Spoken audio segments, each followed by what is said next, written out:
Yan, magandang araw mga kapatid. Dito ulit tayo sa Kawayan, Bulacan branch.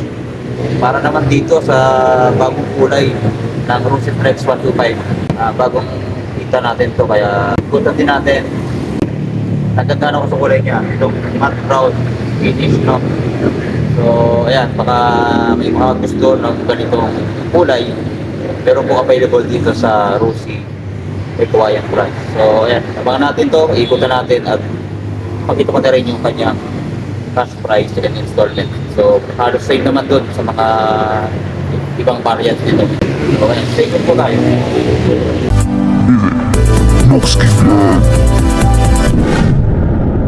Shoutout muna sa ating bagong subscriber na si Ariel Irish Muerong na taga San Juan, Puerto Vallarta Restaurant. Maraming salamat sa iyong suporta. God bless. And also shoutout sa ating bagong kaibigan na si Bike Tayo, ating kapwa content creator. Pakisuportahan din natin yung kanyang YouTube channel. Mabuhay ka brother and God bless.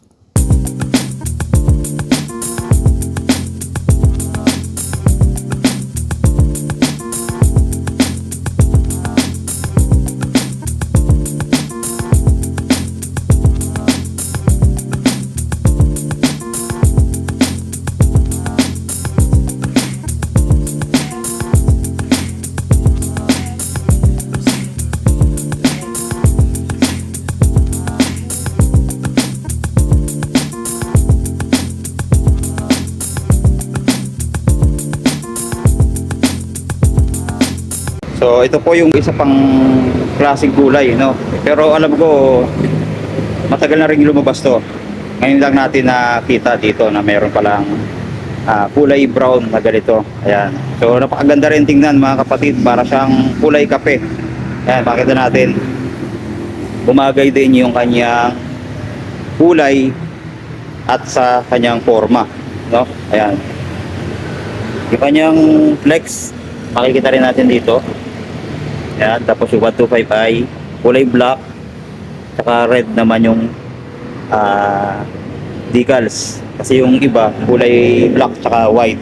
Ito naman red and black. Yan naman sa likod, no? Kung ano yung mga nireview natin na Flex 125 ay same specs din po yun mga kapatid. Yan, yung kanyang mugs napakaganda rin. Disc brake, yung preno sa harap, mapansin natin meron din siyang emblem na Rusi dito. Tapos yung mga ilaw nito LED na lahat. Yan, napaka-aggressive ng forma, no? Napakaganda ng headlight ng Flex 125, kakaiba talaga. Tapos FI na nga po, kaya matipid na sa gas. Makagawa na rin tayo ng fuel consumption nito na pumapatak ng 46 km per liter itong motor na to. Ayan. At isa pang maganda dito mga kapatid ay fully digital na yung kanyang gauge, no? Nakita na natin yan, kompleto na mga kapatid yung pwede nating hanapin o makikita dito sa page nya. So sa mga switch, okay na okay din. Meron siyang high and low, busina, signal light indicator, then meron siyang hazard switch, no? So ang paggamit niyan, ilagay natin sa left, tapos bigla nating diretso sa kanan, no? Yun, mag-hazard na siya. Kasi isang magandang features niya, ito may USB, yan, saka USB type na, tapos may packet din, dalawa. Yan, maliit yung sa kabila, malaki yung sa kabila, pero hindi siya secured kung lalagyan natin ng cellphone to. Tapos yung kanyang ignition ay standard lang, then nailalak din yan, no? Tapat nyo lang dito, kakapit nyo yung manibela pa left, then nailalak na yan. Tapos ito yung kanyang susi, no? Then dito pala sa kabila meron siyang kill switch. Ito yung gusto nating mabago or ma-upgrade dito, na gawin ni Rusi, lagay sa may side stand yung kill switch nya, no? Dito meron pa rin siyang kickstarter. Yan yung magandang function dahil kahit na mahina yung battery mo, gagana pa rin yung scooter nito. Tapos naka-air-cooled siya dito. Ayan, ito yung kanyang airbox. Then, yung bukasan ng upuan, nandito pa rin. No? So, ito rin, isa pang dapat i-upgrade ni Rusi na gawin naman. Doon na ilagay sa susian. No? Kasama na siya. Tapos dito, naka-single shock, kulay black. Then, ito, drum brake, yung preno sa likod. Then, yung mags niya, ganda talaga ng pagkaka-design. No? Parang mamahalin talaga yung mags nito. Tapos, isa pang gustong i-upgrade natin ay gawin ng tubeless itong kanyang mga gulong, harap at sa likod. Malay natin, next upgrade ay maging mas maganda na yung specs nito, no? Tapos, sa mga ilaw, wala nang babaguhin dito, mga katel. Fully LED na, no? Then, may ilaw din yan dito sa likod, sa kanyang plate light. Then may reflector, then yung fender, napakaganda, no? Napakatibay. Then flexible din yung mga plastic na ginamit. Then dito sa muffler, yan, sporty look, naka-upright position na. Meron siyang heat guard na plastic. Then meron pang mud guard or pinaka ano niya, tapalodo sa loob para secured yung ilalim natin, hindi madudumihan talaga. Then may goma pa nga dito sa kanyang ilalim para hindi madumihan yung fuel system nito. Then air-cooled yung kanyang cooling system. Tapos may cover na napaka-aggressive. Tapos sa footboard niya, eto makita natin malapad siya, no?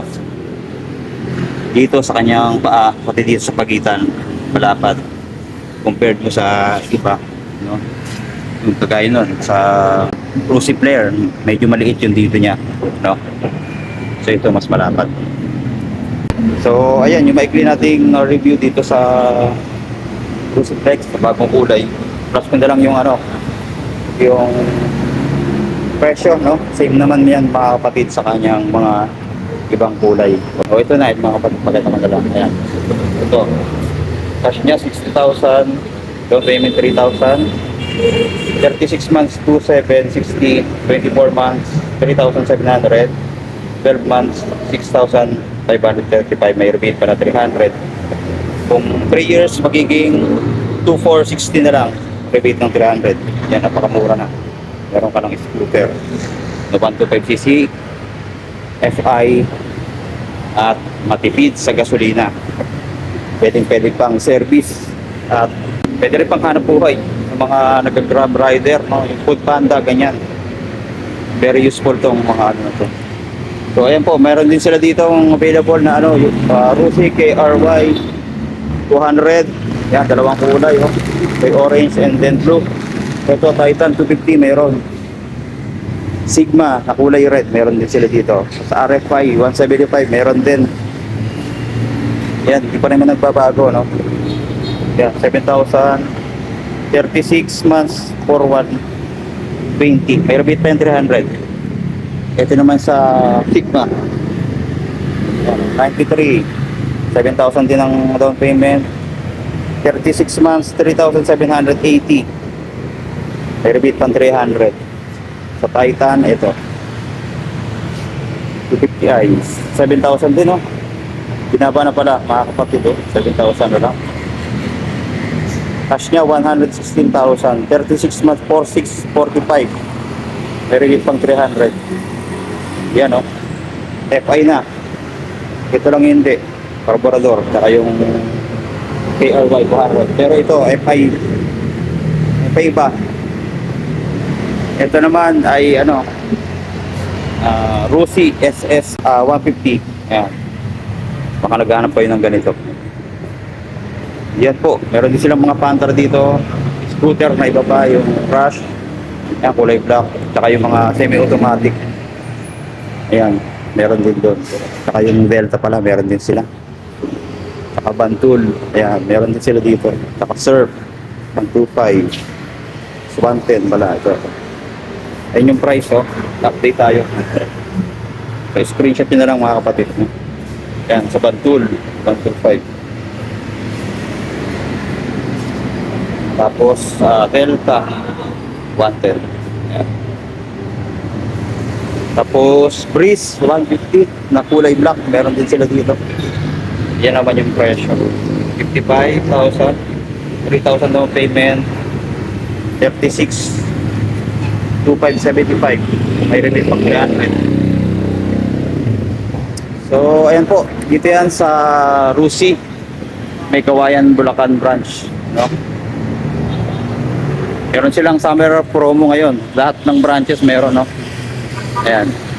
Summer promo, no down payment.